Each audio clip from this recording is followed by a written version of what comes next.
Eddie, we've been at this a long time. We've talked about many, many aspects of the project. And we're standing here in front of this piece, an enlarged version of the Three Shades, which is situated, as we've seen, at the top of the Gates of Hell, Rodin's Gates of Hell. And unfortunately for the folks involved, their conversation is coming to a close. By virtue of their being close to hell, they're going to sleep.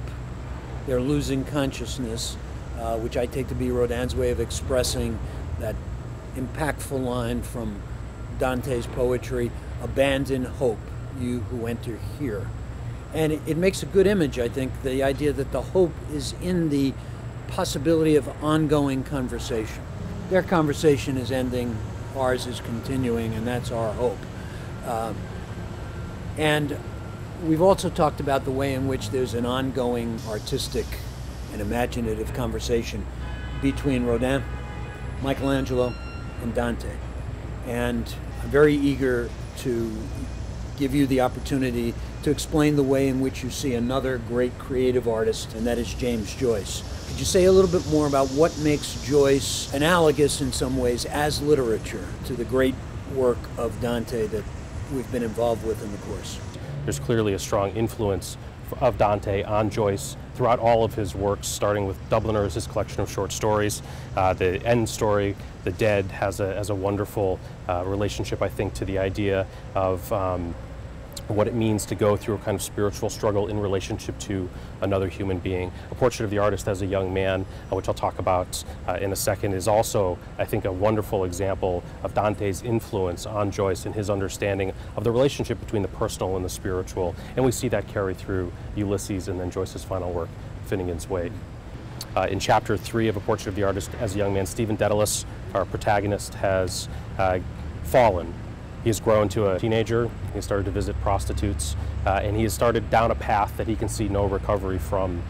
As we begin chapter 3, he's at the beginning of a retreat.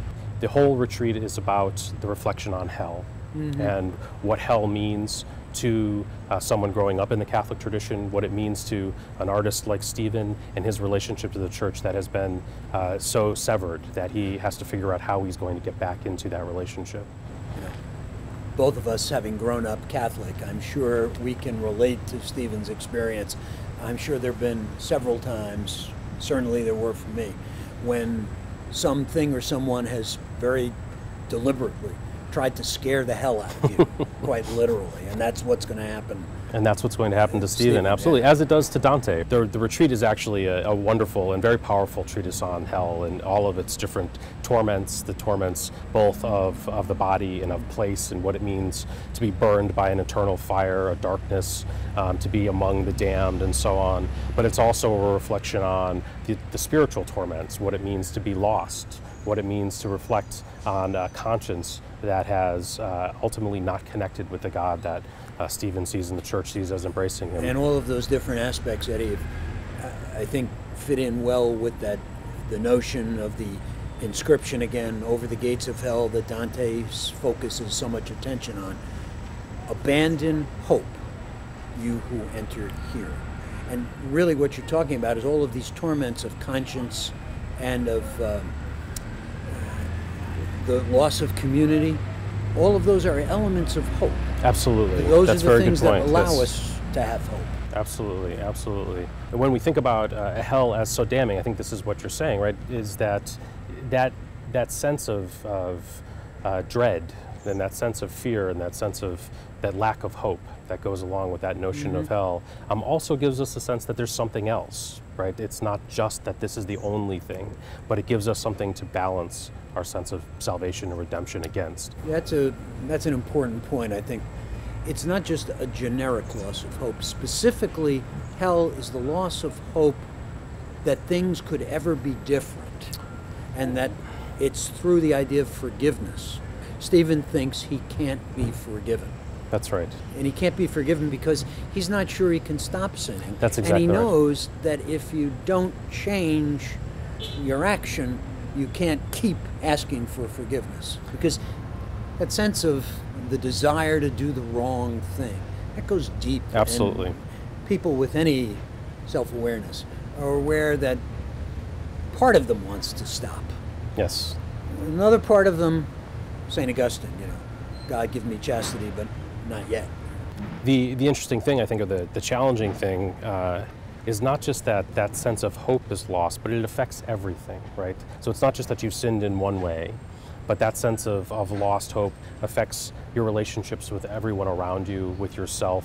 And so from Stephen's perspective, he's not simply sinning in the one way of going to visit prostitutes, sinning in terms of a sin of the flesh, but he starts to become envious. He starts to build a sense of hubris, right, in his pride in that he deals with his friends and his peers, his family. This creates a distance between him, not just in the church, but a distance between him and everyone around him. And it's a social difference that ultimately is very challenging, very difficult for him. So again, as with Dante, it begins with lust. Absolutely. But that's only the first step to more serious ways in which the loss of hope That's right. convinces him that there's nothing further to be done. That's right. This is who I am. This is who I will remain. There are stages of that sinning, right? And then there are stages that you continue on when you've lost that hope, when you've lost that ability to see the redemption is around the corner.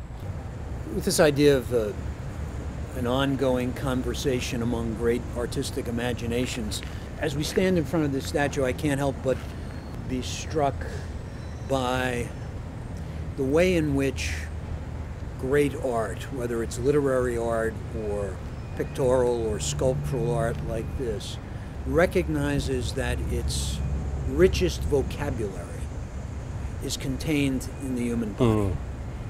This is what, of course, brings Rodin so close to Michelangelo, is that the sensibility that whatever you have to say, you should be able to say it in terms of some posture of the human body, some facial expression, some gesture of the hands that shows you the truth without having to explain it analytically.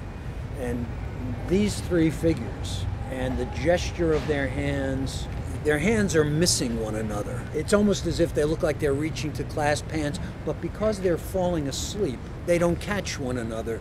They're losing their grip on the bond of relationship between them, which is, of course, the isolation of hell. And this is what great art does. It's not telling us things. Yes. It's showing us things. Yes. It's showing us things with language, and in the most primitive form of language, the language of the human body language. Right. That the word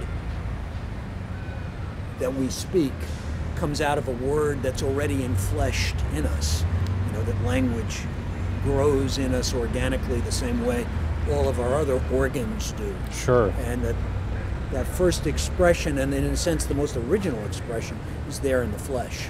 That's wonderful. It's a wonderful observation. So we have this sense of what it means to actually think about and care about the body, something that happens in the visual arts quite a bit in the 19th century and through the 20th century, and clearly even earlier. Not so much in the literary arts. Dante, I think, through his descriptions of the bodies in hell, is able to make that very visible, what that body and flesh is. But we lose, I think, that quite a bit into the 17th, 18th, and even 19th centuries. And one of Joyce's actually, I think, greatest accomplishments is that he returns us to the body. He returns us to the value of the physical body, the relationships between bodies, between people in his world. It's something that he, in fact, I think is his greatest, maybe one of his greatest anyway, influences on literature that comes after him. And this is not only seen in his literature, but also in the landmark trials that happen about censorship and what he's able to